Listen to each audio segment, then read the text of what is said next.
Welcome to Inside Events, a new international podcast focused on the contemporary issues in events and festivals. This week, I'm joined by Dr. Marcus Hansen, who will be talking a little bit about accessibility in events. Welcome, Marcus. Could you tell us a little bit about who you are, what your role is, your organization, and why are you particularly interested in accessibility and events? Yeah, thanks for having me, Mike. So I'm a senior lecturer in tourism and events at Liverpool John Moores University in Liverpool, UK, home of the Beatles. And so why am I interested in this? Well, I mean, I can give you a little bit of a longer story to give you a bit of insights. So my PhD is actually in adventure tourism and risk management, completely different. But when I finished my PhD, my mentor sort of told me, "Oh, you need to aim for something a bit more mainstream now than adventure tourism." And at the time, I was volunteering for a charity that did some work for elderly housebound people, and there was a lot of people with dementia in there. So I got interested in. I started thinking about traveling with dementia. What must that be like? Because living with dementia in itself is, really complex and really not a nice experience. So I started looking at dementia tourism then, and interestingly, and I don't know if things happen for a reason or whatever, but interestingly, at the same time, I was sort of asked to become a research assistant on a project looking at traveling with guide dogs and people with vision impairment. So suddenly, not planned at all, suddenly all of my work is basically traveling with disabilities. Now, I do find it really interesting as well, but I sort of stumbled into it. What I find interesting about it is that I think, first of all, I come from a family where we all help people. So I come from a family of nurses and teachers and so on. And so I think there's something natural in me to want to help people. And when you hear stories of people with disabilities and the challenges they experience in attending events or going on holiday or whatever, it makes you want to cast the light on that and help them solve that, because the vast majority of the problems are actually around lack of awareness, actually. So why am I interested in it is essentially to help people. And I think also with tourism and events, they're huge parts of society, and if you can have let's say an accessible event or an accessible destination, well, they take place in communities as well, right? So if you have an accessible destination, that should not always the case, I suppose, but should also be accessible to the residents that live within that community and destination as well. So I think that what interests me is not just about helping the tourists, but actually everyone in that sense. That's really That's useful. a long story. No, that's a good story. Well, you've got to wake up and be passionate about this on a day-to-day. So if you live and breathe it and want to do that on a more personal level, you're not just doing it for a job, then that helps. Yeah, well, so my wife can't understand why I work on annual leave, by the way. And that's because I'm passionate about what I do. You don't just turn on and off academia, right? No. You're living and breathing it all the time. So just thinking about if I was like a first year kind of undergrad student and I'm kind of first getting to grips with the concepts of accessibility, what? How would you kind of make that understandable for a first year student, would you say? Yeah, so I mean, in a nutshell, accessible tourism and which accessible event sort of comes under that, right? If we think about events being sort of tied in with tourism in that sense, right? So accessible tourism is essentially about looking at how people with disabilities engage with tourism experiences, right from the moment they decide that I would like to go on holiday or attend an event or whatever. So when they go online, looking at attending the event or going to this holiday destination or whatever, right till they come back home again. So the entire consumer journey is effectively we're looking at that journey and looking at the types of barriers they come across. So we're looking at the physical barriers they experience, so the built environment and so on, the infrastructure itself, the attitudinal barriers that they come across, so the attitudes of people within industry, so service providers, but also fellow event participants or tourists and so on. And then informational barriers and constraints as well. So informational sort of links with attitude as well, but here what sort of information is available to people with disabilities in order for them to make a decision what sort of event they're going to attend, or whether they're going to attend this specific event, or what destination they're going to visit and so on. In a nutshell, that's what we're looking at. That's really interesting, and kind of it's so obvious why we should care about this issue, right? We want to create places and destinations that are universally well, it's human rights, designed. right? It's a human rights issue, right? So, if you look at the United Nations Human Rights Declaration and so on, leisure is in there. Now, there are some that argue that, let's say, for example, that a holiday isn't necessarily a human right, but the way our society is now constructed, we have a right to have annual leave in many countries. Not sure it's the same in the US. I think it's not, or certainly not paid leave. Your Honor. Yeah, but so we have this sort of ingrained in our societies anyway. And then you have the aspect of leisure being considered a human right because of its benefits on well-being, quality of life, and all that stuff, right?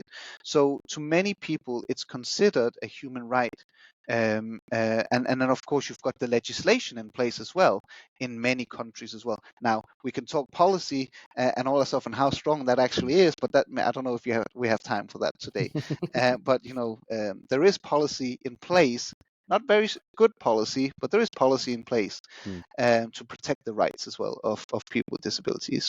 That's a really good point. And I know that the UK and the US have done a hell of a lot to advance this cause. But now we look at places like Middle East, Gulf states, etc., whom are coming onto the major events scene, for example, and they're working it out as they're going along, right?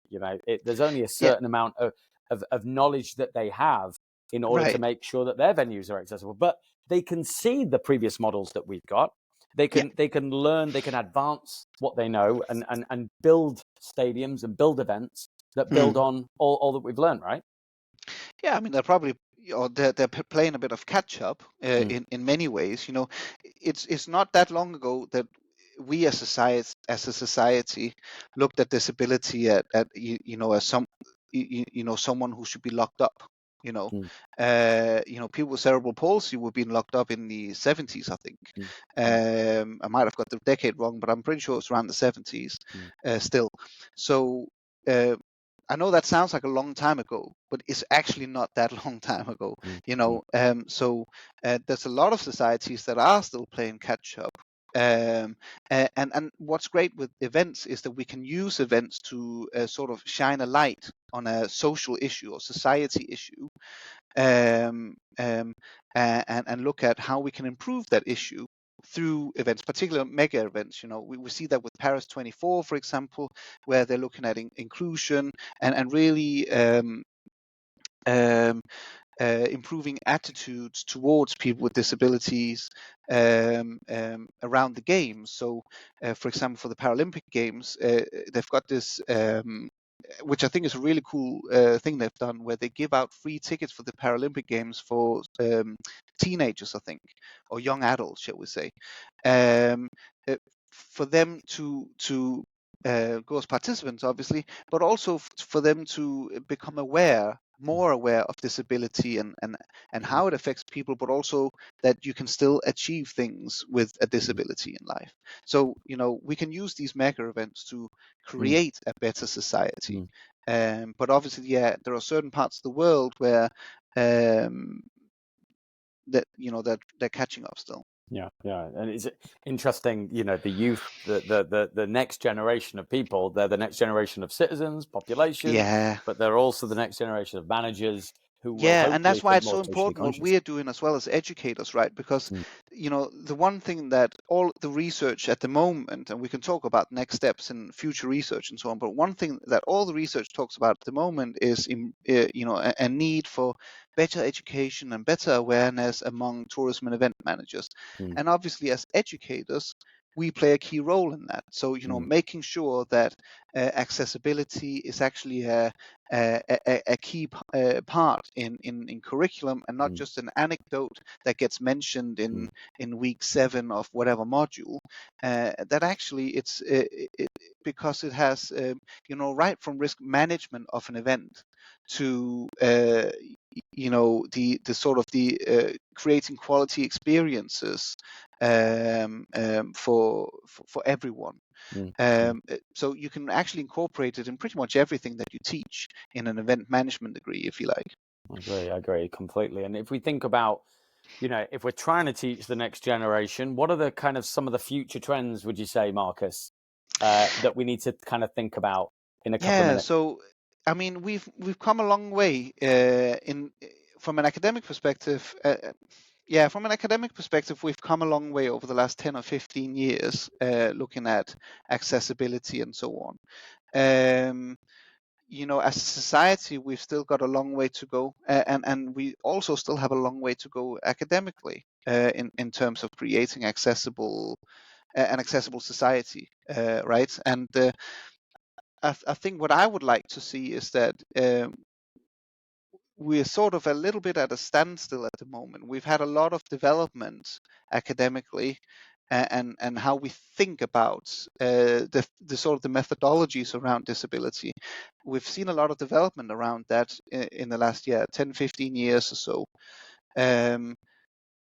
But we need to take that next step now. So, for example, in the literature, we always talk about we need more education and training to improve this awareness. Well, what does that education and awareness actually look Mm, like, and who's going to deliver it as well, right? So that's sort of one of the first next steps we need to take, is to really think, probably multidisciplinary about who's going to be involved with that, because as tourism or event specialists, we're not disability specialists, or most of us are certainly not, right? mm, So who's gonna make sure that education and training takes place? So that's one thing. I would like to see it more incorporated into wider debates as well. Like when we talk about sustainability, for example, that we really incorporate accessibility into sustainability. It's a huge part of the Sustainable Development Goals. mm, But I think that a lot of people, when they talk about the Sustainable Development Goals, don't even realize that accessibility is actually in there. mm, Or maybe they do realize, but can't find a space for actually talking mm, about it. So I think mm, it needs to be much more mainstream. But that goes with how we talk about disability and accessibility in general in society. There are still events every day that are inaccessible to people with mm, disabilities. I mean, I'll mm, never forget was it the one of the climate events that the governments do, that took place in Scotland a couple of years ago, where the foreign minister of Israel or something like that, who was in a wheelchair, couldn't actually There wasn't access the ramps venue. or something. There Yeah, there wasn't was no. ramps into the venue. She Yeah. had to go through the back entrance. That was the only place that had a ramp. So it's still happening, and it's still happening at a major scale as well. Mm, mm, Not mm, just small local events, but big national events are still taking place, and that's because we are talking more about disability, but that doesn't necessarily mean we're really aware of it. So mm, our understanding of disability is changing, and there's so much more to disability than, for example, a wheelchair. The disability logo is someone in a wheelchair. There's mm. so much more to it than that. That's a good point, Mark. Now we're talking neurodiversity, autism, Mm, ADHD, mm, that sort of stuff as well. That when you and I were kids, someone with Wasn't even on the ADHD or radar. whatever was just a naughty kid in the class. Yeah. And now we've actually that kid needs different Mm. support. Shows how You much know, we've progressed, in terms of yeah. how So our understanding, at least, of these yeah, different so we're accessibility issues. progressing loads, but we don't necessarily know how to make their lives better yet in a tourism and an events perspective. I think that we've had a previous chat about kind of the role Eurovision in Liverpool has made to kind of that event shed light on the entire destination, using an Yeah, event to shed light on the entire destination yeah, level in terms of to what yeah, extent can the event itself and trying to make that more accessible lead to long-term sustainable legacies yeah, yeah. of accessibility and universal design in some way, and that's really interesting. And what is really interesting is that with these mega events now, you've seen it with I mentioned Paris before, 24, the Olympics, and Eurovision in Liverpool as well. Is that these mega events, the cities, the governments behind those events are asking the questions: how accessible are we, and how can we improve it? So the questions are being asked.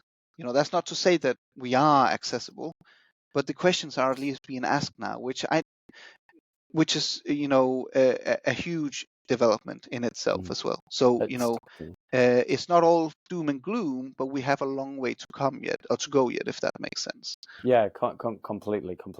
I think we could talk about this for a long time, but Yeah. we'll leave it there. But I know that I asked Marcus to think about some kind of future resources that people interested in this field Hmm. might be interested in. So we'll add those underneath. I'll send you an email and we can add Okay. those underneath the Okay. podcast, including stuff Yeah. that we've done together, and stuff that you're doing and you've previously done as Yeah. well. So thank you so much for coming along Pleasure. to Inside Events. It's been brilliant to have you, and hopefully next time we'll dig deeper into some more specific accessibility Absolutely. issues. Yeah. Pleasure to be here, Mike. Thank you.